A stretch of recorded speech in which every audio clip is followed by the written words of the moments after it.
Buenas tardes y bienvenidos a esta nueva actividad de Amigos de Unamuno.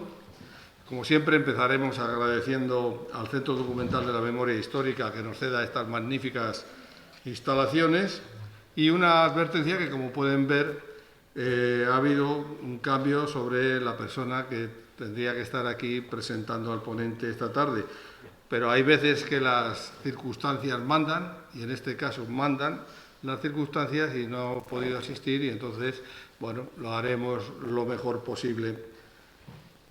Como saben, Amigos de Unamuno ha organizado unas jornadas que se han ido desarrollando a lo largo de estas últimas semanas, y tituladas las jornadas Unamuno en Hendaya. Ya sabemos todos que ahora en estos años, ya no son estas fechas, estos años se cumple el centenario, un siglo de que Unamuno estuvo desterrado.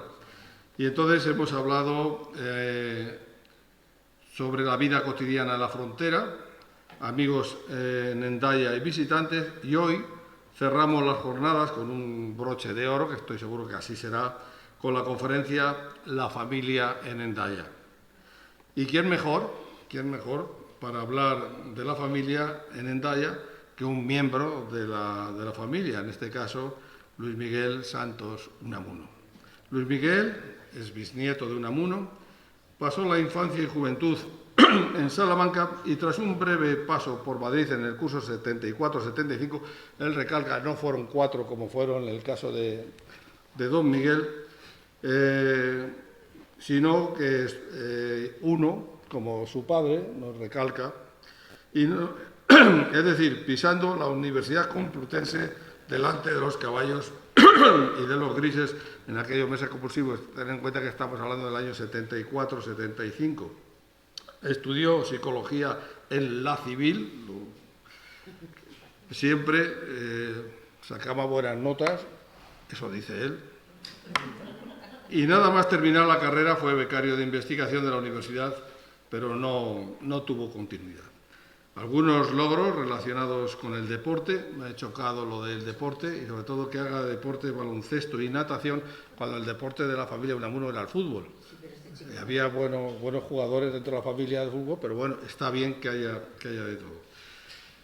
Profesionalmente trabajó como psicólogo en el mundo educativo, no terapéutico, desde educación infantil, luego primaria y sobre todo en la educación secundaria como psicopedagogo del Instituto de la Zona Rural, algo siempre que es importante, la zona rural, la zona rural enseña mucho y don Miguel estaría completamente de acuerdo con ello. Y estuvo en Fuentesaúco y finalmente director de centro. En ese entorno y durante muchos años participó con ponencias y comunicaciones en reuniones, seminarios y congresos. También fue profesor asociado de la USAL en el área de Psicología Social y Antropología. Ha colaborado con la publicación de cartas en los periódicos salmantinos, La Gaceta y el desaparecido Adelanto, culminando en el año 82 con el premio de cuentos Aldaba, dotado con 15.000 pesetas, que en aquella ocasión el alcalde de Salamanca le hizo entrega, que era Jesús Málaga. También publicó en las secciones de cartas al director del País y en el Adelanto colaboró con una columna semanal, pasando posteriormente a la web, cuando empiezan los digitales, Salamanca RTV al día. Algunos de esos artículos los recogió en un libro autoeditado que llevó por título Artículos determinados. Lo último de su creatividad literaria, de momento, evidentemente, ha quedado plasmado en un libro que ha tenido mucho éxito, que constituye una crónica de la ciudad de Salamanca y de una generación a través de sus bares en el tránsito entre 2 siglos, 2 milenios también, titulado Volando voy, memoria personal de los tugurios de Salamanca. Con el título no me extraña que tuviera éxito y sobre todo en una ciudad como Salamanca. Luis Miguel también ha hecho ciertas incursiones como amateur en el campo de la fotografía, afición que desarrolló con las viejas cámaras, las que usábamos de antes, que luego había que el carrete ir a arreglarlas, aquellas Zenith, Mamilla y Canon. Su padre, Luis Santos Gutiérrez, tan recordado y querido por todos los que tuvimos la suerte de conocerle, tenía en casa una ampliadora con la que Luis Miguel aprendió el proceso de revelado, que yo no sé si ahora quedará alguien que sepa cómo se hacía aquello. Probablemente habría que buscar gente de cierta edad para que sepa en qué consistía aquello del revelado. Eran tiempos de fotografía no digital, con carretes y copias en papel que le permitieron realizar un par de exposiciones en Ciudad Rodrigo y Salamanca, y anecdóticamente en un restaurante de Londres. Algún premio en concurso de revista, alguna CESI, recientemente un proyecto sobre arte moderno denominado CESI en España y Magritte, parafraseando la obra de Magritte, CESI en España pipa, esto no es una pipa, que se expuso en la Universidad de León y hace un par de años en Salamanca. Para más INRI, en la Sala Unamuno. Ironías del destino. Y esta tarde, Luis Miguel, como dijimos al principio, nos va a hablar sobre la familia en Hendaya, título y conferencia con la que cerramos este ciclo que empezamos hace unas semanas. Por mi parte, eso es todo. Luis Miguel, cuando quieras. A ver, se pone solo, ¿no? Sí. Buenas tardes, si me alejo, me acerco, me decís, para que se pueda oír bien. Bueno, muchas gracias, agradezco la presentación de Luis, aunque aquí pone Paco. Y para lo que espero que el currículum que me pidió no haya parecido ridículo al lado de los otros ponentes de estas jornadas o de otras tantas jornadas dedicadas a Miguel de Unamuno. Saludo a los presentes y como sé que tendrá amplia difusión luego en YouTube, pues saludamos y agradecemos la presencia de los internautas que lo vean luego gratis de Tambore en el ordenador. Soy consciente de que en principio mi presencia aquí no se debe a mis méritos ni a mi conocimiento del tema, sino a mi ascendencia, y que más que para escucharme, mucha gente estará aquí con expectación para escrutar, incluso en mi aspecto físico, los rasgos tan conocidos de ese icono que tiene don Miguel de Unamuno. Tengo menos pelo, barba parecida. Como han podido escuchar, mi vida profesional corrió por otros derroteros alejados de la filología y de la historia, aunque no de la filosofía. Y en temas unamunianos he estado más veces de ese lado de la mesa, el de ustedes, que de este que estoy hoy, en temas unamunianos. Intentaré, en fin, superar esta presunción de que tengo poco que decir. Pero antes tengo que hacer dos apostillas. Le había dicho a Paco que no me las cortara, pero no está. La primera tiene que ver con que, aunque nací y he vivido siempre en Salamanca, con el interregno de unos años en Mallorca, y aunque el apellido Unamuno se asocia inmediatamente con esta ciudad y me ha abierto muchas puertas, en realidad mi salmantinidad, por llamarlo así, es un efecto colateral, no unamuniano, pues era la familia de mi padre la que radicaba aquí. Y su vástago, Luisito, mi padre, Dios sabe cómo, se emparejó con una de las unamunas, Carmina.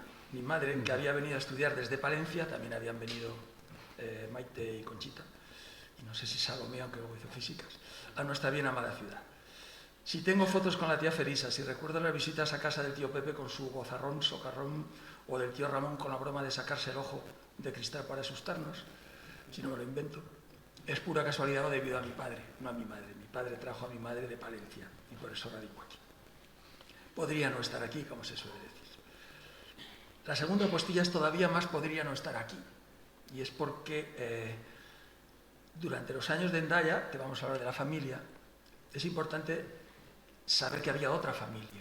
Es decir, mi abuelo estaba casado con María Rincón de Arellano y solo la muerte de ella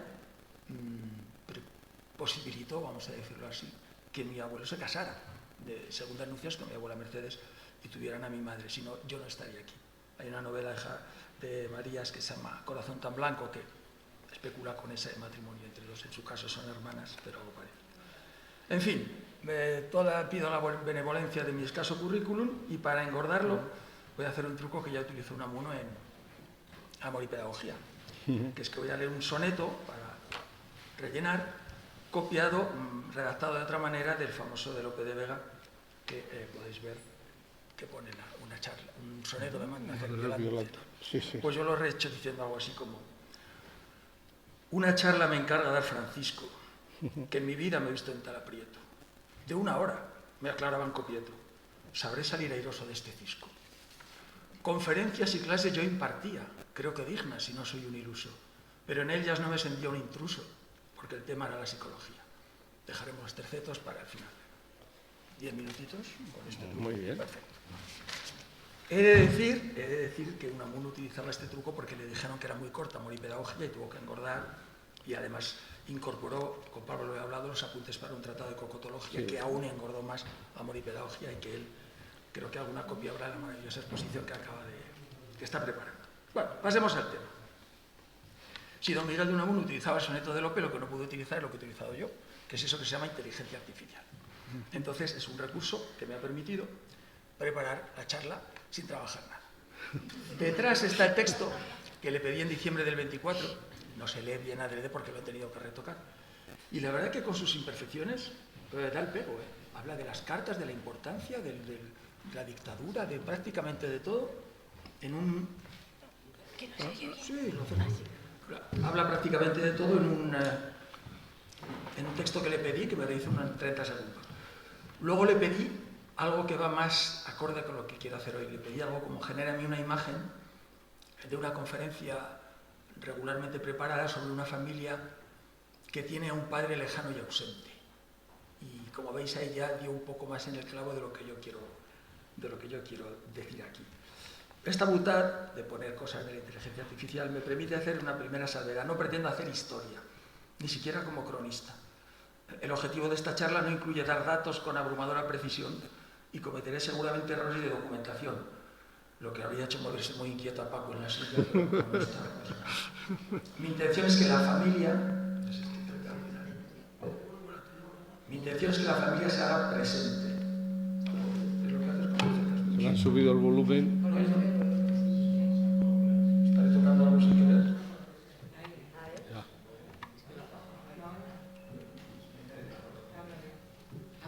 A ver.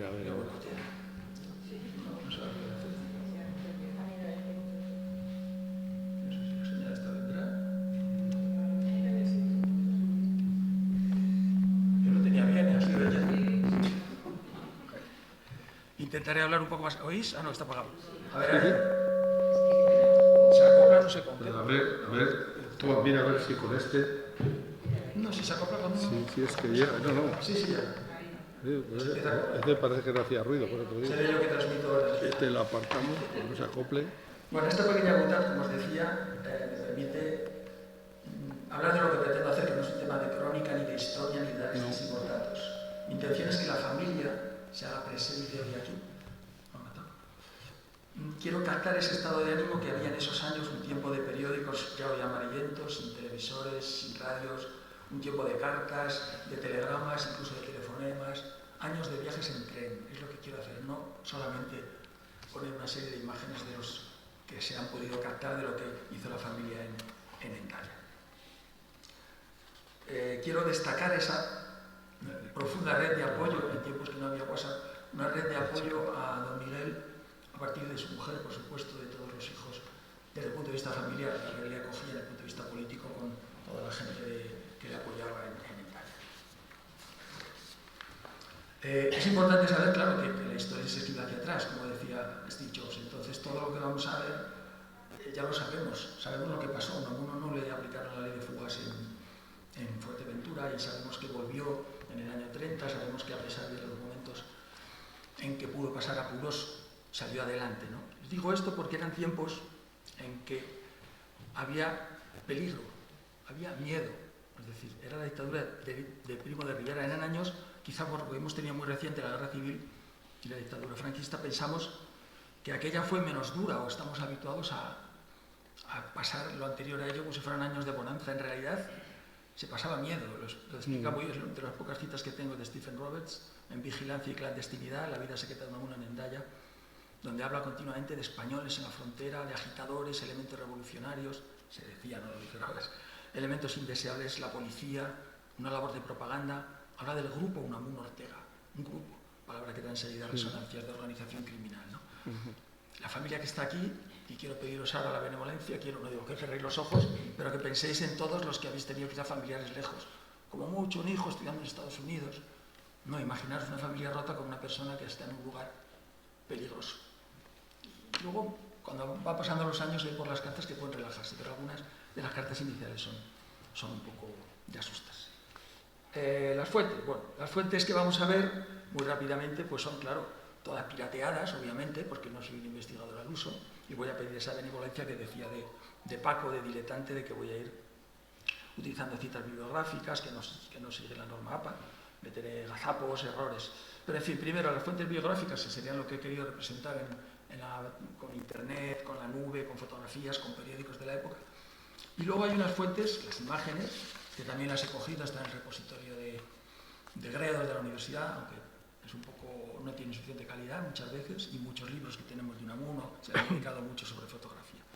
Y luego las otras últimas dos fuentes que intento representar ahí, que son casuales. Una es la casualidad familiar, que me ayuda un poco en el sentido de que si estoy aquí como bisnieto, algo tenía que tener de casualidad. La primera es unas herencias que llegaron cuando se repartieron los libros de mi abuelo Fernando, de la Casa de Madrid, que me tocó ese libro de la historia ilustrada de la Guerra Civil, 2 tomos, de Ricardo de la Cierva, y un día abriéndolo, pues encontré recortes que había ido guardando Fernando, para que se chinchen los investigadores, ¿no? De uno de ellos, que era un suplemento, perdón,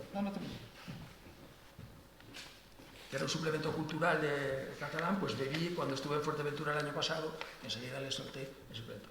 Pero el otro sí que es muy interesante, una entrevista con esa que tenéis ahí, la foto con mi abuelo Fernando, en Arriba, es un periódico de época, pero claro, sí que aporta una visión que no está en los documentos y en principio tampoco en las cartas, y que me ha permitido algunas de las cuestiones poderlas contextualizar, como decía antes. Una familia que se separa y que tiene, no digo miedo, pero que intenta apoyar a su padre, a su patriarca. La última fuente, pone ahí una pequeña flechita con un icono de una carta, es especialmente interesante. Son algo que probablemente no sabéis, son las fuentes, es lo que se llama el archivo de la familia Unamuno Agarrada, que pone ahí en pequeñito la intrahistoria del epistolario de Unamuno.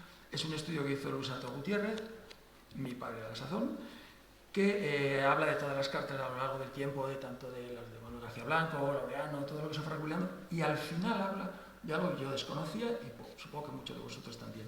Como a la única persona de la familia que estaba lejos, porque los demás estaban en el núcleo familiar, o en su casa como mucho, pero en Salamanca era Fernando, pues siguiendo un poco lo que había dicho don Miguel, de darle difusión para que no tenga yo, las hijas de Unamuno copiaban las cartas que recibían de don Miguel, perdón, y las mandaban a Palencia.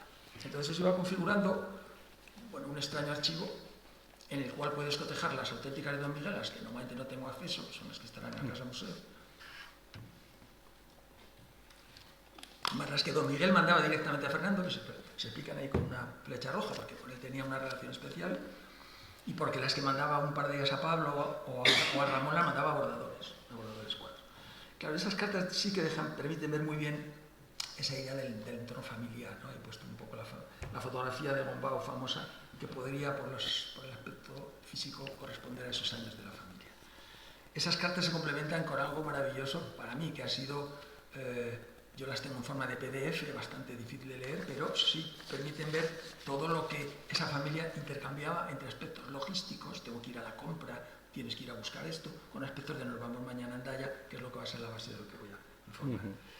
Hay alguna perla, como esta que tengo aquí, que está, yo no la he encontrado en los libros de epistolarios de Unamuno, que es una carta difícil de fechar, pero sí parece en pequeño renglón, ya digo que tengo fotocopias malas, el pequeño renglón de arriba pone París, y en ella a don Miguel le dice Unamuno bastantes cosas, una muy divertida, no, muy seria. La carta debe de ser de mayo de 1925, porque habla del complot de Garraf en Barcelona. Dice, la única amiga que tiene la reina Victoria, Concha Heredia, tuve que buscarlo en internet, decía que si la bomba de Barcelona mata a la familia real, doña Cristina habría llamado al poder a Romanones y lo primero que hace es encarcelar a Anido. Este tipo de perlas, bueno, te la encuentras ya una vez que te metes, te vas como en malento.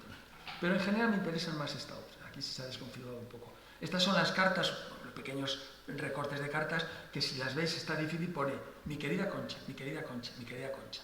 Son las cartas de Unamuno escritas por Felisa I, columna, Salomé la segunda, María, la hermana de don Miguel la tercera, y doña Concha, esa es su letra, que solamente copió una carta. Entonces pone, queridos hijos, voy a tirar de este archivo, que es lo que me permite en la sesión de hoy no limitarme a aspectos de que podíais cualquiera de vosotros, y puesto yo lo que soy psicólogo, no historiador, lo podíais hacer mejor que yo. Pero estas cartas sí permiten un pequeño, no sé cómo decir, un pequeño lujo para poder entrar en esa familia de la que os hablaba. dos pequeñas anécdotas de cómo doña Concha y cómo gestionaba esta familia. La primera, es anterior a Hendaya, le dice a Fernando que es al que escriben, porque al que escriben es a Fernando, que sé que está lejos, fuera. Yo no sé dónde estudió Pablo, pero ¿por qué estudié en Salamanca?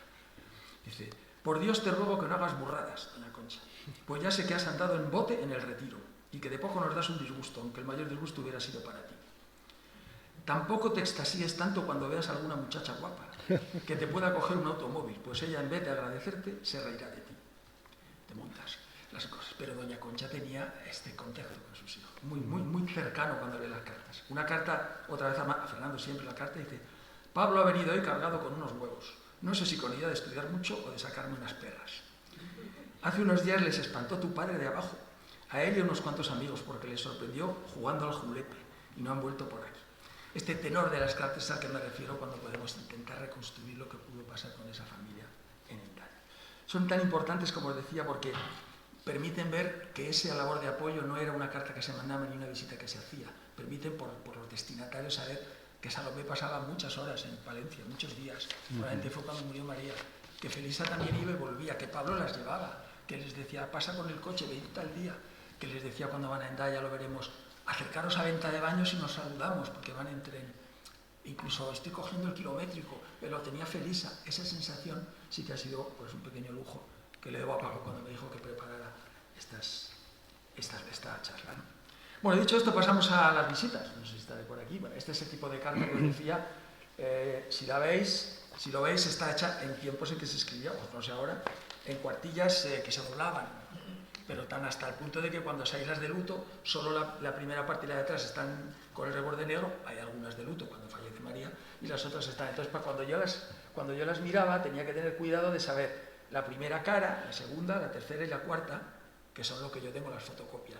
Curiosamente, esta que he traído aquí, una más, nos da la sensación de la carta la empieza, querido Fernando, pero en la página 3 pone, querida Concha, lo han utilizado en la carta de Unamuno del 9 de marzo del 24, que estará probablemente en los epistolarios de las cartas de Unamuno, y en un huequecito que queda, pues escribe Salomé, y en otro huequecito que queda, escribe Concha.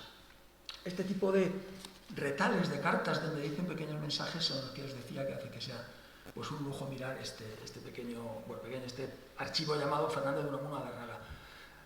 Sí que está citado en algunos de los epistolarios, en las cartas del Testero lo citan, los Rabaté, a la obra, está en cuadernos, no lo he dicho, está en cuadernos de la Cátedra Miguel de Unamuno de 2005.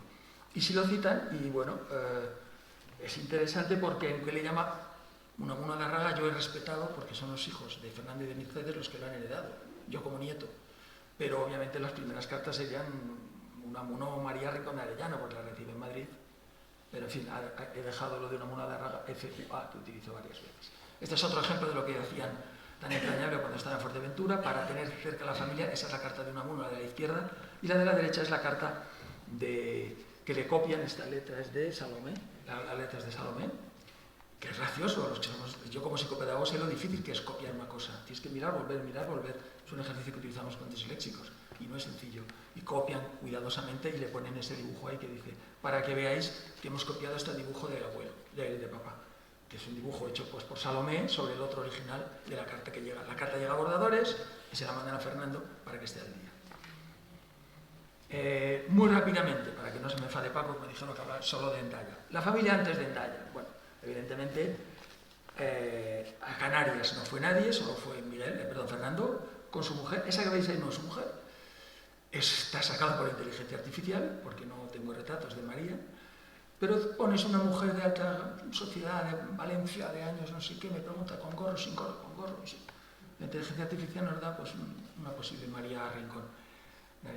Su apellido es muy sonoro en Valencia, porque su sobrino fue alcalde y delegado del gobierno.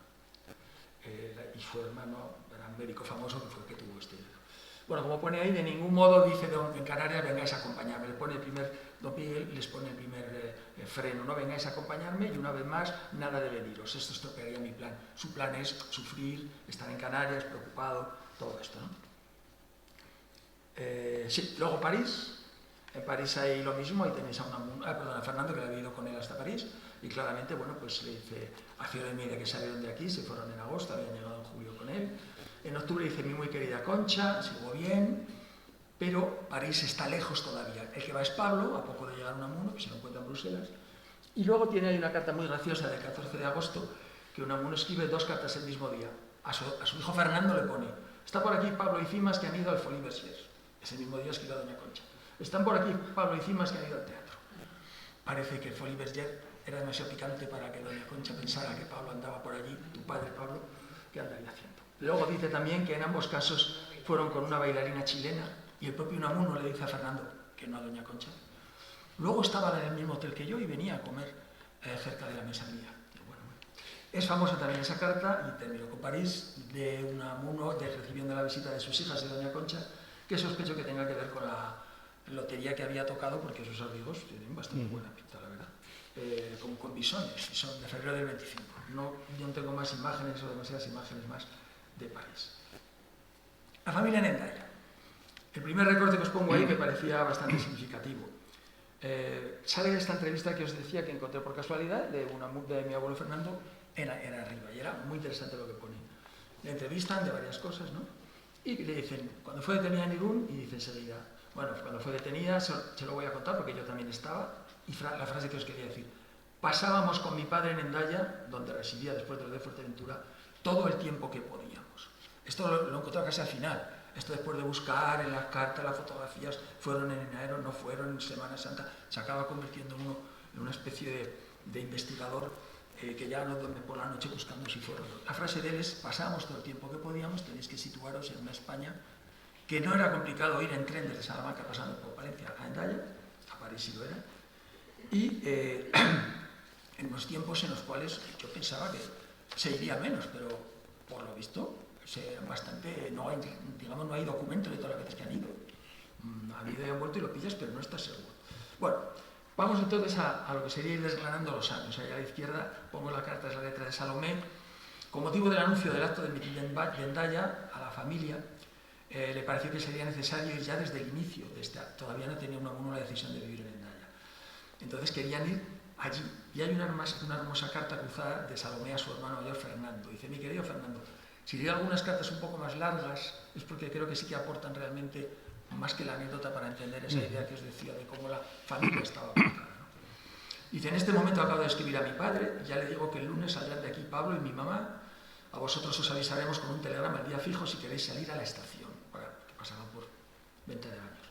Mientras él estaba con buen ánimo, parecía que teníamos tranquilidad. Se puede referir a Fuerteventura y casi París hasta el final, aunque siempre relativa. Pero ahora que por sus últimas cartas, y sobre todo por esta, recordad que le están copiando la carta de Fernando en la misma folio, es la que ha copiado igual Felisa, para que Salomé añade esto. Entonces le han mandado la carta de don Miguel a Fernando. Se trasluce su estado de ánimo. Es horrible para los que daríamos todo por él. Y sin embargo no podemos hacer nada más que sufrir con él y esperar. Veremos si él quiere que mi madre se quede allí. Sería lo mejor o que se viniera a Portugal, que eso ya lo ha pensado alguna vez. Pero no creo que a él la vida de París le guste. Cuando Unamuno se entera que van a ir a Portugal, a Hendaya la primera vez, le pone el freno rápidamente a Doña Concha, que pensaba ir con Pablo, al final va Pablo solo. Y pongo aquí, aparecen las protestas de don Miguel a Pablo para que no vayan a Hendaya en verano. Seguramente, estamos en el año 1925, seguramente hasta las Navidades de 1925 no debía haber visitas en Hendaya. Pequeñas pistas para saberlo, pues no hay fotos. Don Miguel le pide a Concha que no le lleve su chaquetón, ponerlo por ahí, no me traigas el chaquetón, que no me lo he de poner, creo que lo pone aquí. No me traiga mi chaquetón, que no me lo he de poner, pero no he visto ninguna foto de que fuera esas Navidades. Sí parece más claro porque mi abuelo Fernando, y ahí hay otro texto un poco también excepcional, cuando él, esto que veis ahí es la portada del expediente que se hizo a Fernando de Unamuno en los años 40 por masón y comunista. Estos expedientes daban canguelo, ¿eh? Entonces él tiene que hacer la exculpación y tal. Y en esa exculpación mete esta pequeña... Él habla de Canarias, porque tiene que hablar de la relación que tiene su padre con... Es otro tema, no es la conferencia de hoy. La relación que tenía don Miguel con la masonería, bastante mala. Y los que habían ido a Canarias, que se los encontró allí, había unos franceses, pues habían pagado tanto dinero porque yo creo que tenían la intención de arribarles con su sardina y a don Miguel a la masonería. Y entonces Fernando pues va un poco relatando y dice, no le hacía ninguna gracia. De hecho nos llevaron a dar una especie de cena y mi padre, como era así, le pidieron que hablara.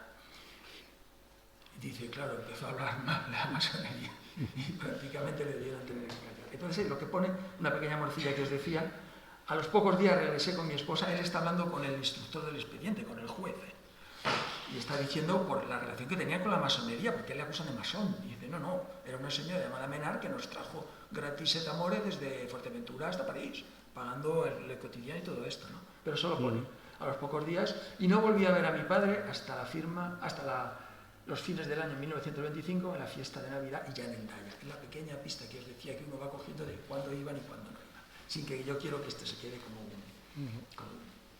un recordatorio. 1926 ya es un año diferente, aquí ya empiezan a pasar cosas, voy a intentar leerlo para no perder el hilo. Tras la vuelta de Navidades hay un primer semestre de 1926 en el que se va asentando la situación a partir de una carta del 26 de mayo en que ya se inician movimientos, por decirlo así, para estar juntos en verano. Recordar que en general lo que dice Unamuno es que no vayan, es mejor venir de a pocas, pone ahí, por grupos o por remesas, ¿de acuerdo? Dice, la casa nos puede costar mucho dinero, ¿no? Dice, en lo de tomar una casita aquí, y por tanto, aparte de que ya es muy avanzada la estación, costaría más que estar en mi hotel. Pero al fin y al cabo es verano y cuando no hay clases se vería menos afectados Ramón o Rafael, a los que les sería difícil dejar solos en Salamanca. Seguramente pues fructifican los esfuerzos de doña Concha, pues poco después Unamuno parece haber claudicado y a Salomé el 15 de junio le dice tener ya 6.250 pesetas, que hoy hacen nada menos que 34.375 francos, suficiente para el veraneo de todos aquí conmigo. El misterio se aclara, pues doña Concha ya por fin le escribió a su hijo Fernando a Palencia el 25 de junio. Queridos hijos, pensamos irnos el sábado. Bien. Saliendo de aquí a las 10:25 de la mañana para llegar allí a las 9 de la noche. Nos da idea de lo que duraba el viaje en tren. Me parece una tontería que vayáis a Venta de Baños porque el tren no para casi nada. Desde allí os escribiremos en cuanto lleguemos. Un abrazo de vuestra madre Concha. Siempre quiero estas cartas para que captemos esa sensación de familia unida que va. Está claro que no hay cartas desde junio hasta octubre del 26. Casi todo el verano se interrumpen las cartas, con lo cual te hace pensar que están allí. En agosto del 26, desde Endaya, todavía no ha vuelto, una carta de doña Concha a Fernando que da de pensar que el matrimonio, Fernando María quiere decir, sí viajó en algún momento desde Palencia. Me permito leerla aunque es extensa porque permite hacerse esta idea de la red familiar. Endaya, 29 de agosto del 26. Queridos hijos, a Fernando, estábamos esperando vuestra llegada pero veo se prolonga. Mañana se va Pablo a Salamanca y el miércoles Pepe. Pues hay que tomar las plazas de ferrocarril con anticipación y no han podido ir juntos. Pronto se irá tía María a Bilbao y a los demás nos encontraréis aquí, Dios mediante. Hasta mediados de septiembre, en que me iré yo con los otros chicos a Salamanca y quedarán aquí con vosotros las 3 chicas, si hubiera ido Fernando, las 3 chicas y la criada, para ir con vosotros a Salamanca Marita y la criada y quedarse aquí Felisa y Salomé con su padre hasta vacaciones de los chicos, que volveré yo con alguno de ellos. Toma, doña Concha, organizadora. Ese es el proyecto que tenemos. Me voy ahora porque a las chicas les da pena dejar esto, porque el mes de septiembre ha de estar mucho mejor que agosto, que ha tenido demasiada gente. Y termina. Ese proyecto tenemos sin contar con vuestro padre. Me parece genial, porque yo creo que a uno de estas cosas le cogían un poco de sorpresa, pero como hablaba el otro día con Pepita y Pablo, quien manda en la familia, pues es la mujer. Voy a creer que ese 1926 estuvieron todos y se hicieron las primeras fotos. He elegido, esta es la carta que os he leído, he elegido estas fotos. Sin estar seguro del todo, no siempre puedes datar las citaciones. De hecho, he encontrado citas de las fotos de Aranal, las pone en Nantes, cuando es porque él tenía el despacho, pero no es Nantes, es el Hotel Broca. Y entonces, bueno, dada la dificultad de asegurar fechas, he puesto esta fijándome en detalles de ropa. Me voy a fijar precisamente en el que tiene menos edad, que es el pequeño Ramón, pequeño. Ahí su sonrisa parece estar todavía con la cara de foto en el banco, que permanece como algo alejado de tragedias. Está todavía en épocas de estudiante, probablemente ahí tenía 16 años. ¿No? De él le sigo a veces por el pelo, el corte de pelo indica que es otro año. Me gustaría tener perfectamente datadas las fechas de las fotos, pero no soy tan buen investigador. Posteriormente, esto es de verano, hay cartas y anuncios de visita para las Navidades de 1926. Podría ser que se utilizara igualmente la casa de Olascoaga, que es esta que veis ahí en la foto, porque quizá en diciembre el clima todavía permita algo de estar en la costa, más cerca de la playa. En carta de doña Concha a Fernando, de nuevo, el 12 de diciembre, yo la carta de doña Concha a Fernando, a don Miguel casi no tengo ninguna, o bueno, no tengo ninguna, solo tengo la que va mandando a Fernando o a Salomé cuando está en Palencia, o a Felisa cuando está en Palencia. Dice, queridos hijos, como veo que Pablo no va a poder ir a Endaya, pues por 3 o 4 días no merece la pena, pues tiene mucho trabajo. Yo pienso ir hacia el 20 20 de diciembre, entiendo. ¿Acaso el domingo que viene con Felisa? Viene Pablo con Felisa, es decir, os digo que todo es muy mezclado. ¿Y vosotros cuándo pensáis ir? Ya me ha dicho Salomé que tampoco tú podrás estar allí más de 8 días. Escribidme qué día podéis ir por si nos conviene esperaros. Cuando uno cree que está ya terminando por encontrar la pieza de rompecabezas para saber, porque te tiras ahí mirando fotos y cartas, que se ven muy mal por la letra, de repente te aparece lo que menos te esperas. Una carta escrita al bies, no sé si no la tengo aquí puesta. Una carta escrita al bies que solo puede ser de María, que no tiene casi ninguna, pero por su letra es la que desconozco, tiene que ser María. No María la hermana, que la letra sí la conozco, sino María, que le dice, decir cómo sigue mamá, y dice que habían estado y que ya le contaría de sus correrías por Hendaya. Entonces, madre mía, las 3 hermanas, Concha, Felisa y María, que muchas veces las llama doña Concha las niñas o las hijas, y a ellos los chicos, las chicas, las niñas no. Las chicas y los chicos les llaman muy a menudo. Los chicos pues serán José Mari, Fernando, Rafael y Ramón. No creo que se incluya a Pablo, que ya está trabajando.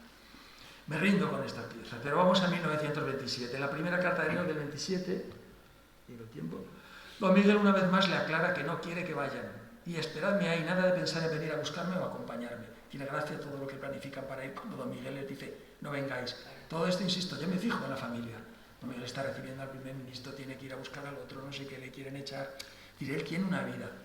Yo en lo de París no quise ser pícaro, pero yo decía, don Miguel está de Rodríguez y no quiere que vengan aquí todos estos. Y de hecho en la foto que pone, él escribe a Casú, lo hemos pasado, pero esta vez, se me ha venido todo el mujerío. Todo. Y entonces ya no puedo hacer la vida que hacía en París. No sé qué quiere decir, pero sé, lo de mujerío, yo se lo dice a Concha, se lo dice a Casú. Bueno, enseguida empieza en 1927 a ponerse en marcha de nuevo el complejo sistema o la compañía para conseguir ir a ver a don Miguel. Salomé escribe a María, su cuñada de Palencias, ya el 17 de febrero. Salomé, una de las preferidas de don Miguel, a María, la cuñada, la mujer de Fernando, pone querida hija o querida hermana, no suele poner querido Fernando. A veces ponen querida Elisa, que es un tema que ya hablaremos y saber, que no sabemos todavía quién es Elisa, le he preguntado a Paco. Una hermana de María se llamaba Elisa, pero tenía que vivir, y siguió viviendo cuando murió María. No sé si el abuelo Fernando... Bueno, no digo nada. Dice que aprovechando los huecos en esas cartas que os digo, le anuncia que va a Palencia desde Salamanca. Y además anticipa que para abril, la Semana Santa coincide en abril, irá con su madre a Hendaya. Sobre ella misma dice, el cambio de aire me estará bien, he pensado adelantar mi marcha, y si no hay contratiempo iré del sábado en 8 días, la víspera de carnaval, que es cuando Pablo puede llevarme en el auto. Pablo el taxista. A Hendaya, Pablo la llevaría solo a Palencia, hemos dicho. Se animará también, Felisa creo que se animará también conmigo, y en abril iré yo con mi madre a Hendaya, si antes no ha llegado algún cambio que todos esperamos. De nuevo, las pistas para ir están pendientes de que se acabe la dictadura y pueda volver don Miguel. 1927 parece un poco iluso. Les dice Salomé, que es una de las protagonistas de estas cartas. Ya hablaremos más largo, que son muchas las cosas que he de contaros, mejor dicho, una para mí muy agradable y para vosotros, lo sé que también. Esa noticia agradable es que se ha ennoviado con José María Quiroga. Este mismo año, 1927, en carta de 3 de marzo, ya le dice don Miguel a Salomé que su madre Concha se va impacientando con la ausencia y anuncia su llegada a Hendaya para Semana Santa. Recordad que una mujer les decía, no andéis viniendo. Anuncia para Semana Santa. Dice, me alegro, y entonces doña Concha escribe a Salomé, que en ese momento está en Palencia, como os decía que fue, dice, me alegro de que a tu padre le alegre nuestro viaje, pues ya le conocéis. Yo he pensado salir de aquí el 8 de abril, día de los Dolores, de Dolores, para aprovechar el estar allí las vacaciones de los chicos. Hay evidencias de que esta visita se hizo, Semana Santa, porque en algún momento Concha escribe desde Hendaya y prepara ya desde Hendaya lo que va a ser el verano, con lo cual está diciendo, la carta la leí muy mal, no os puedo decir, la copia está muy borrada, dice, nos van a dejar la parte de arriba, se pondrán 6 camas, nos llevan 6.000 francos, nos llevan el sentido castizo de nos cuesta 6.000 francos. Vale. Aún no saben, obviamente, que el mes de junio de este año, estamos en 1927, la Semana Santa de 1927, aún no saben que el mes de junio de ese 1927 fallecerá María, la mujer de Fernando, aunque parece que eso no detiene el viaje familiar, si bien durante un año los papeles de las cartas llevarán un reborde negro de luto. Así que a pesar de pedir a Miguel que no vayan a acompañarle, no solo fueron en Semana Santa, sino que parece que ese verano será especialmente importante para las visitas. Y hay alguna foto. Ese verano que fallece María y se quedaron más allá de agosto hasta el 11 de septiembre. A finales de mayo acaban de volver de Semana Santa, en carta el 29 de mayo, de nuevo le escribe a Fernando doña Concha. La víspera de San Fernando, le pregunta por su santo. Dice, Rafael se examinará mañana de la última, pero hasta ahora tiene 4 sobresalientes y 2 matrículas, pero seguramente le darán alguna más. Pepe empezará el día 1 y en cuanto este acabe, el 1 de junio entiendo, queríamos irnos a Hendaya, creo que será el día 10. De nuevo rastreamos esas visitas a Hendaya de manera en las pequeñas cartas. Hay muchas referencias de este verano del 27. He puesto estas cartas, yo creo que tenía muchas dudas de que fuera del 27. Sí, no sé qué he hecho, pero hay algo, ¿no? Que se había ido, pero ha vuelto. Vale, tenía Unamuno escribe a algunos corresponsales que está la familia allí entera, incluso le escriben cómo se hace una novela, una obra mezcla rara de ficción, no ficción compleja, y en cómo se hace una novela. Tiene unos capítulos del 30 de junio y del 4 de julio donde dice, está aquí toda mi familia, menos mi hijo mayor que ha enviudado. Sin embargo, yo tenía esa foto, que es la única en la que aparece mi abuelo Fernando, que me traía mal traer, porque me daba la sensación de que esa foto era del 27, por el aspecto que tiene Ramón de 17 años. ¿Veis ahí un pequeño trozo, un pequeño facsímil de la carta de Doña Concha, con su letra difícil, y no veis el papel de luto? Es de agosto del 29, con el papel de luto, porque ya había fallecido María. Querían atraer a Fernando allí, pero yo creo que él no quería. Sin embargo, esa foto parece estar de luto.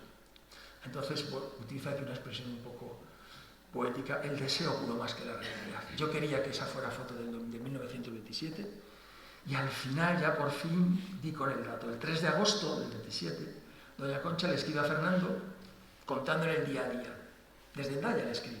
En esa foto que veis está sentada María en una silla y tiene un pequeño albornoz vestido de verano, y si veis en la foto de la playa, tiene el mismo.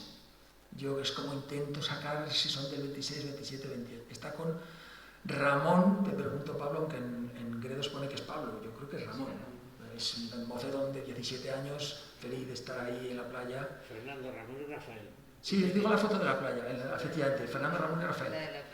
No está Pablo. Y leo precisamente en esa carta que me da el dato de agosto del 27, 3 de agosto, le dice, hoy es el aniversario de tu nacimiento, cumpleaños de Fernando, pero no lo pasarás con la alegría de otros años. He visto en la Wikipedia algunos sitios que pone que nació en julio, muchos sitios pone 3 de agosto, pero hay sitios se va. Y sigue Doña Concha, Pablo llegó ayer, por eso no están esas fotos. Dice, salió el jueves de Salamanca, durmió en Burgos, el viernes se fueron a Cestona y el sábado llegó a comer acá. Ayer nos llegó a Bayona y yo iba con los chicos a San Sebastián a ver un partido. Pablo el taxista. Este mes le dará un buen tute al coche, al auto. De nosotros nada nuevo puedo contarte desde que te fuiste. Ese es el dato, por tanto, que pienso que Fernando, que la única foto que está Fernando en Hendaya es esta. Las demás están, nunca se le ve.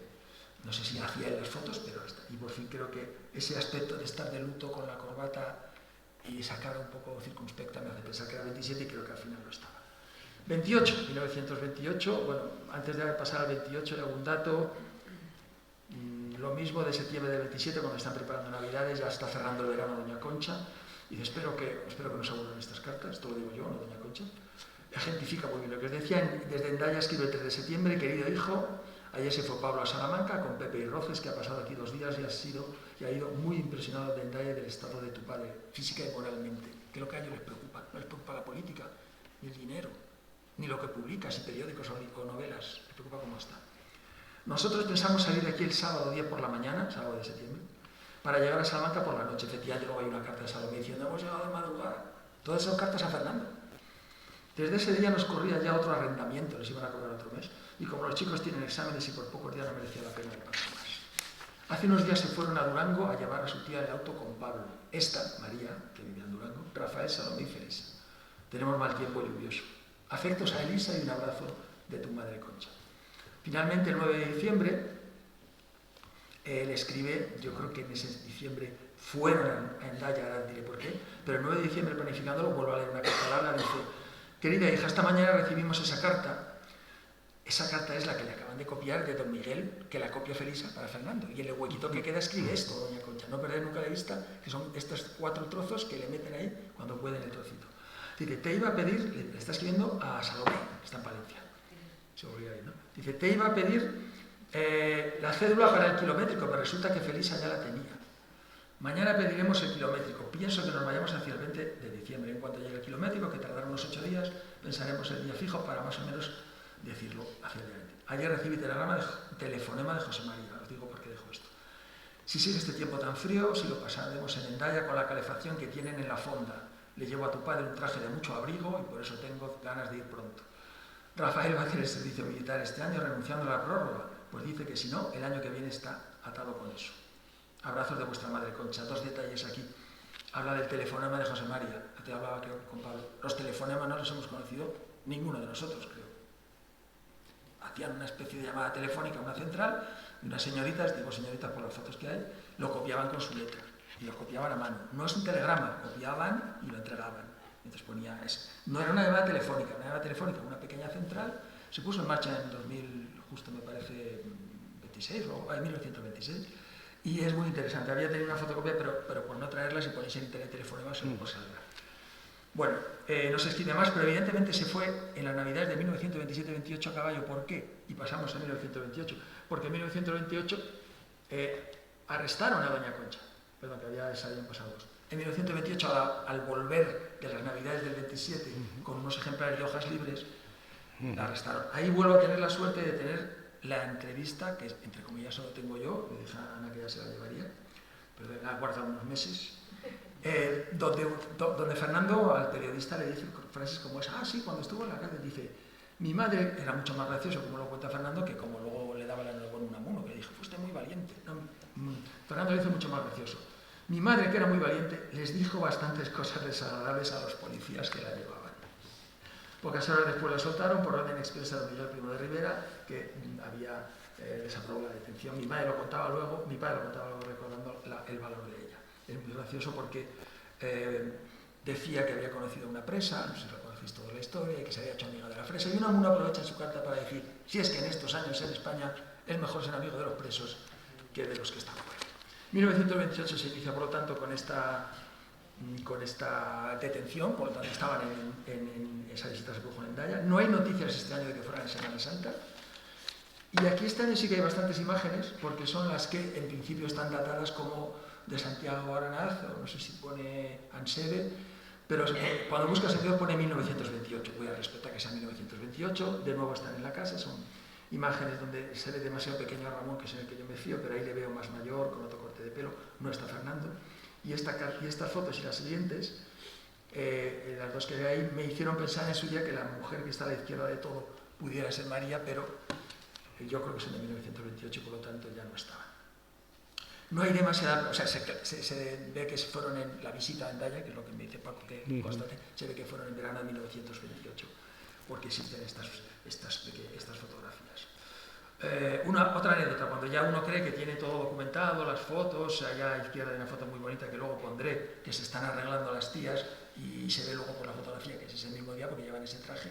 A Doña Concha se la ve, pero suele llevar el mismo, pero a ellas, a María y a Felisa, se están como arreglando. En unas cartas escribe Doña Concha que había una pareja de alemanes que habían traducido a un alemán y que habían hecho muchas fotos como bailando, porque no se las habían mandado. Yo creo que al final se perdieron. 1928 sí, sin embargo, tiene una visita importante, que es la de José María y Salomé. En las fotografías que aparecen en Gredos pone que era junio de 1928. No lo sé. En esa carta, como veis, Unamuno les dice, cuando fuisteis de aquí a primeros de septiembre, entonces voy a suponer que es primero de septiembre, teniendo en cuenta que Salomé tuvo el aborto del primer niño que habían puesto tan contento a don Miguel en noviembre, creo finales, probablemente ahí o está embarazada o el aborto no estaría todavía. A la derecha hay una foto que tampoco puedo datar, de nuevo, ahí sí está Pablo, y se ve muy veraniego, las sandalias, toda la ropa que llevan sin corbata. Son las fotos que yo creo que hizo Santiago Aranaz, todas en las mismas fechas de ese verano del 28. A finales del 28, no sé si se fue o no se fue. Bueno, una pequeña anécdota que tengo, que creo que está aquí. Toma, cuando ya tienes como investigador la sensación de que tienes todas las piezas del puzzle, resulta que te encuentras, el otro día la encontré, me la facilitó Paco, un agradecimiento, una nueva pieza, una postal, que aunque no lo veis bien, por el matasello se ve que es del 11 de septiembre de 1928. Está escrita, como veis, a Concha Lizarra en Hendaya, She, o la Oscoaga, y está escrita, como veis, al bies, porque escriben y cuando se la acaban se ponen de lado. No es que esté mal fotocopiada, es que escriben en los renglones y como se la acaban luego escriben en otro sentido. Ya. Cuesta leerlo, pero se lee. Sí. Y es una carta de la tal Elisa, que le dice a Concha que se ha olvidado unas tijeras no sé dónde, Pero ya digo, Elisa era o bien la madre, que en una carta doña Concha le dice mi consuegra Elisa, yo pensaba que era su consuegra, pero luego sigue saliendo en las cartas, debía ser una buena amiga de Salomé y debía vivir en la casa de Fernando en Palencia, aunque su hermana había fallecido. Luego hay una pequeña foto de la esquela en el periódico de la muerte de... Entonces, digo, mira, me rindo, pues ya está, pues supongo que no sé, que Elisa existía, que iban a Hendaya y que estuvieron hasta septiembre. Un último apunte de 1928, el 29 de menos, pues, no vamos bien de tiempo, así que acelero, y le dice una carta muy famosa, pequeñita, pero qué cabeza, hijo mío, le dice Unamuno a Fernando. Aquí está la chaqueta, la bufanda y el bastón. Los papeles de anotaciones no aparecen. Da la sensación de que Fernando ha estado allí y en algún momento le ha comunicado. Me ha dejado allí, porque mi abuelo también llevaba boina, me he dejado la bufanda y el bastón y eso. A no ser que sea que Unamuno le dijera, ¿dónde están? Y le dijera, ya los encontré. No hemos podido saber. 1929, hay ya muchas menos cartas familiares. Y incluso en algunas cartas familiares, para lo que nos trae aquí, hay una pequeña dificultad. La letra de doña Concha se confunde a veces 1929 con 27, lo he hablado con Paco, lo intentamos. Alguna tengo claramente que es del 27 porque menciona a María, que en el 29 estaba fallecida. Pero bueno, en carta del 2 de mayo de don Miguel a doña Concha parece ya cerrarse a toda posibilidad. Biguri le ha dicho ya a Olascoaga que no contamos con su casa, pero no se ha puesto a buscar otra. A lo más alguna pequeña escapatoria como en Navidad y Pascua de 1 o 2. Recordar que él a veces ha dicho que fueron por remesas, y si recordáis, aunque no me detuve en su momento, en una carta de doña Concha dice que van a la fonda, que hay calefacción. Se supone que será el mismo hotel de Broca y no tienen que cobrar más barato si va 1 o 2, si van 9 no. Vale, parece ser que se avecina al final de la estancia en Hendaya y Unamuno le dice que ese verano puede ser muy tenso, que si van a ir allí, nada más llegar, a lo mejor se tienen que volver a ir, si no, incluso tiene que estar muy pendiente de cosas porque es un verano muy tenso. Más adelante, el 13 de junio, lo mismo. Doña Concha le escribe a Fernando, me ha escrito la señora Olascoaga que como este año no vamos a pasar los 3 meses, que como este año no vamos a pasar los 3 meses. Dice, yo creo que quieren rebajarnos la casa. Que se explique y veremos si nos conviene. En esta misma fecha, doña Concha le dice a Elisa que ya verán en el adelanto el martes el campeonato de Pablo. Este tipo de pequeñas anécdotas te permite saber que sí que es de 1929 y 97, porque el campeonato de ajedrez de Pablo, que luego mencionaré, tu padre lo ganó en el 29. No tengo claro, vaya investigador, que sobre si finalmente ese verano se tomó casa o no. El 24 de junio, Unamuno yo creo que andaba un poco despistado, dice, en cuanto a venirte tú con Marita es María, y Ramón, a buscar casa para cuando vengan los otros me parece un disparate. Te repito que debéis renunciar a este verano en familia. Las razones que nos hicieron suspenderlo siguen y aún hay nuevas. Así puedes renunciar a venir. Luego doña Concha le dice a Salomé, le debe dar igual, yo quiero ir a finales del 15 de julio. Yo quiero ir hacia el 15 de julio. De hecho, hay unas cartas, no están aquí, no las he copiado, que se copian en máquina de Concha y digamos, de Bordadores Alanca para Fernando, y omiten una frase. Hay una frase en la que dice, veo que habéis decidido dejarlo de tomar la villa, dice Unamuno, y le pone la frase a otra. Vamos a ir, después está ahí, pues me parece. No. Vale. 2 últimas visitas del año 29 y terminamos las visitas. Me queda así, que quería hacer un apunte final. 2 parejas están muy implicadas. Salomé y José María estaban con Salomé embarazada de 4 meses. Entonces le conté en una carta muy bonita que te comentaba con Ana. Le conté, como habíamos pensado, Salomé y yo no pasaremos por ahí este verano. Es una carta muy bonita porque la está escribiendo a máquina José Mari y dice algo como: esta tarde iremos a ver a Población. Dejaré esta carta abierta para añadirle unas líneas a la vuelta de la consulta. Es una carta a don Miguel de temas sobre si el Renacimiento publica o no publica, si se traduce o no traduce, como de secretario. Pero mete esta frase. Y al final de la carta dice: hice alto para ir con Salomé a casa de Población, que ha dicho que el embarazo va bien y que puede hacer vida normal, coger trenes. Cuando tú ves los 2 folios y sabes que entre esto y esto han pasado 6 horas, aunque tú lo lees todo, tengo que reconocer que se me levanta el aire historiador, ¿no? De saber que esa carta, esta máquina la va a dejar metida en el rodillo, va al médico, está bien y vuelve. Bueno, la había dejado aquí. Claro, esto con los WhatsApp ya no lo puedes hacer.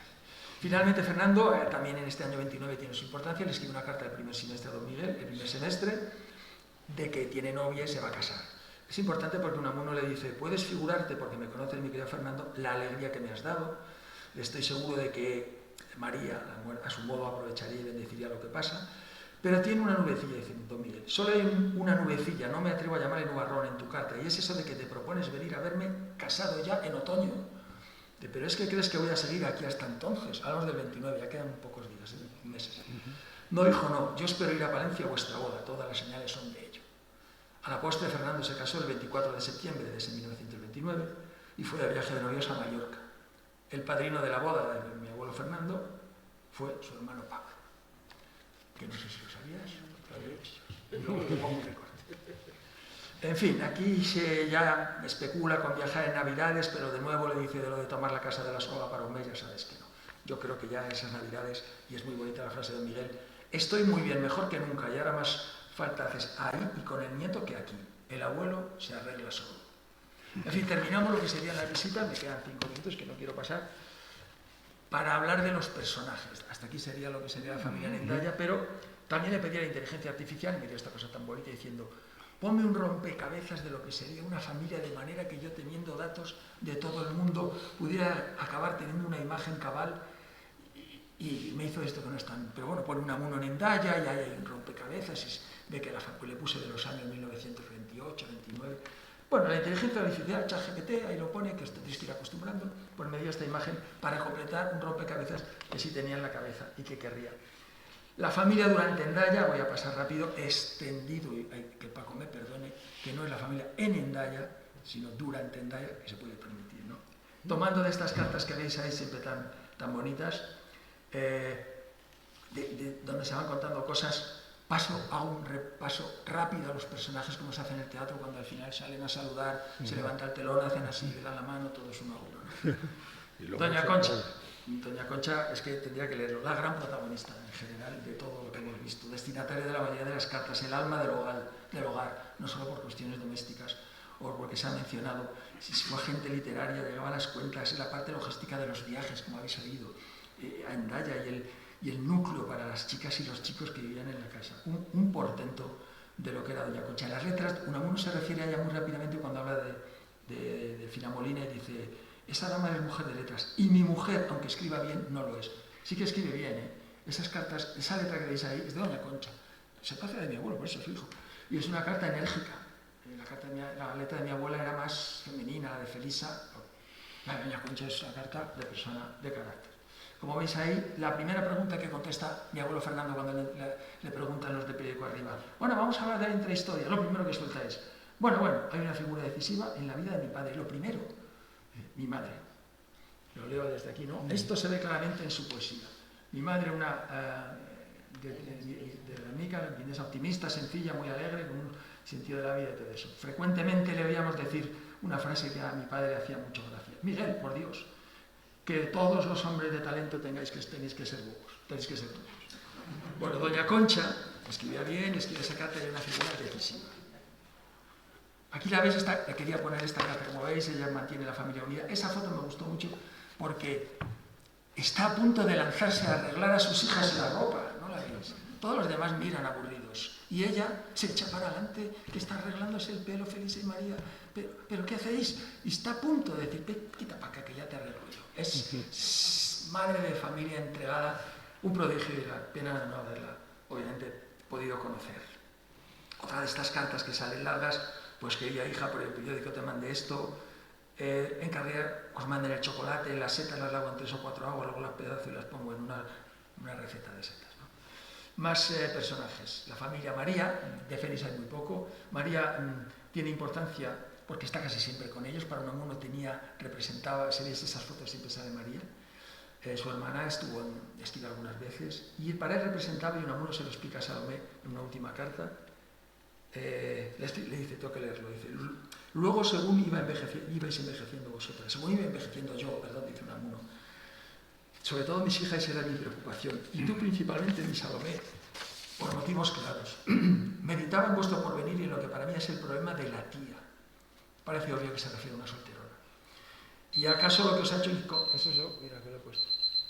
¿Qué es la hora? Lo he puesto yo, porque no me reña Paco, pero bueno. Bueno, guarda este fondo de tristeza. Paso rápido, pero son los personajes, todos tendrían algo de qué decir.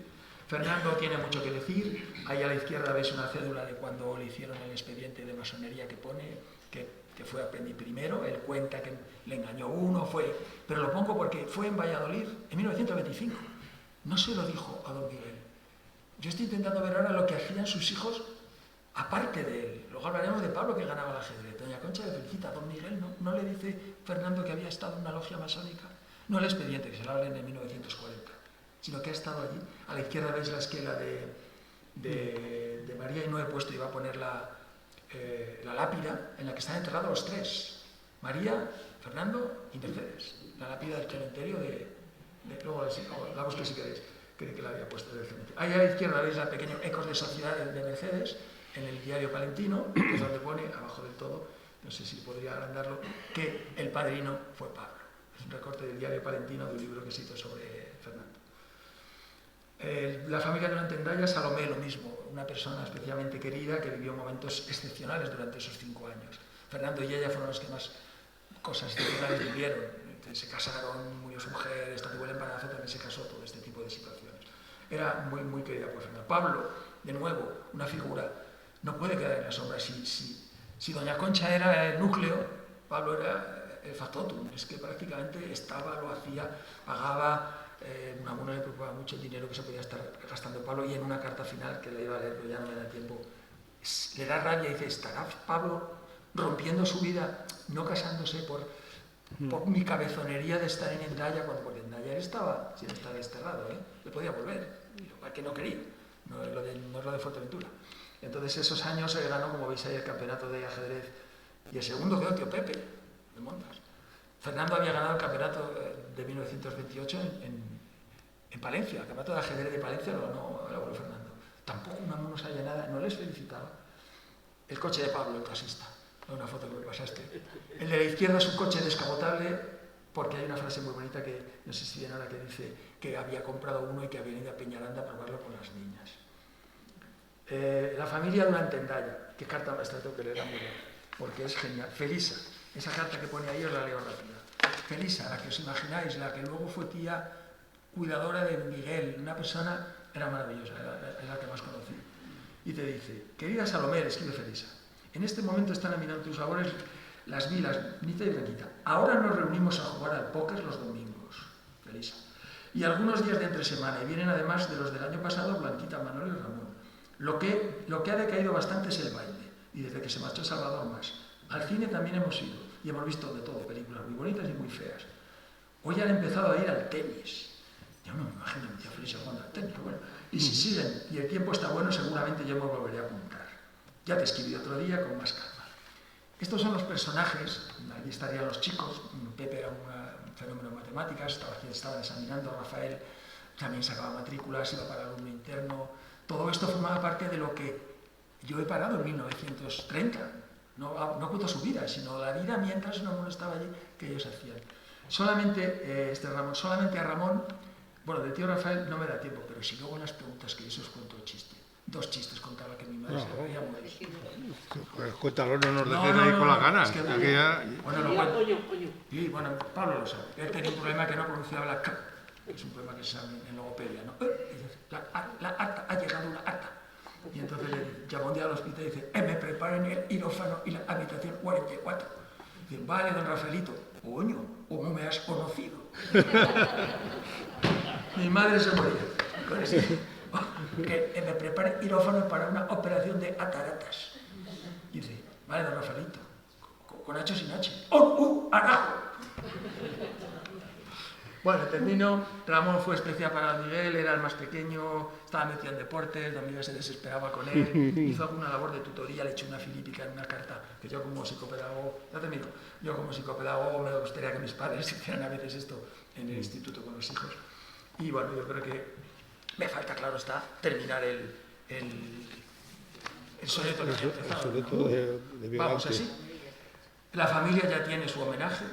Miguel aceptaría sin despecho el hecho de no ser hoy personaje, y aún se sentiría satisfecho que justo fuera de su linaje. Mira, si son las 9 y está hecho.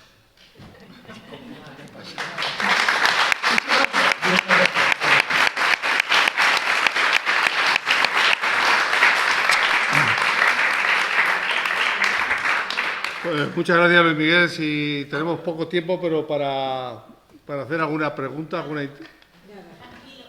Vale, muchas gracias. Creí que venías todo lo contrario, a presentarte, estar ahí presente diciendo que estoy aquí. No, pero tenemos que ir. Bueno, ¿hay alguna pregunta, alguna curiosidad? Si queréis curiosidades, no tengo aquí la foto del de la lápida de tres señores. María, Fernando y Mercedes. En el cementerio de... Bueno, pues... Podría ver en grande, bueno, luego te lo enseño la imagen. Cuando Fernando le dijo a don Miguel, a finales del 29, que Mercedes estaba embarazada, ya había nacido Miguel. Y don Miguel tuvo la gracia de decir, ah, qué bien, a ver si nos viene un Miguel de Unamuno. Qué gracioso. En la tripa de mi abuela estaba mi madre, Carmina, y no un varón, que es lo que quería don Miguel, para que se llamara Miguel de Unamuno, porque Miguel se llamaba Quiroga. Luego tuvo que esperar a tu hermano, Miguel de Unamuno Pérez, que fue el primero, y luego mi tío Miguel, que fue Miguel de Unamuno Adarraga, el segundo. Pero mi madre estaba en la tripa y don Miguel diciendo, a ver si es niño, no te fastidia. Y el otro soy yo ahí en brazos de mi abuelo, que de nuevo son fotos que hacía mi padre, yo estoy en Salamanca y que era aficionado, tiene unas fotos maravillosas, tengo una ese mismo día con la tía Felisa, genial, con las gemelas de Madrid, con las hijas de Fernando, el tío Fernandito de Sevilla, que se la manda a veces. Y ahí estoy yo guapo, todavía. Pero lo que está claro es que el nieto, Miguel, pero Miguelín, no Miguelito. Miguelín. No Miguelito. No, Miguelín. Porque Miguelito era primo de Rivera, el que le llamaba Miguelito, y Unamuno lo recalca bien eso. Miguelín, que no Miguelito, que Miguelito es el otro. Entonces, para que no le andéis llamando Miguelito,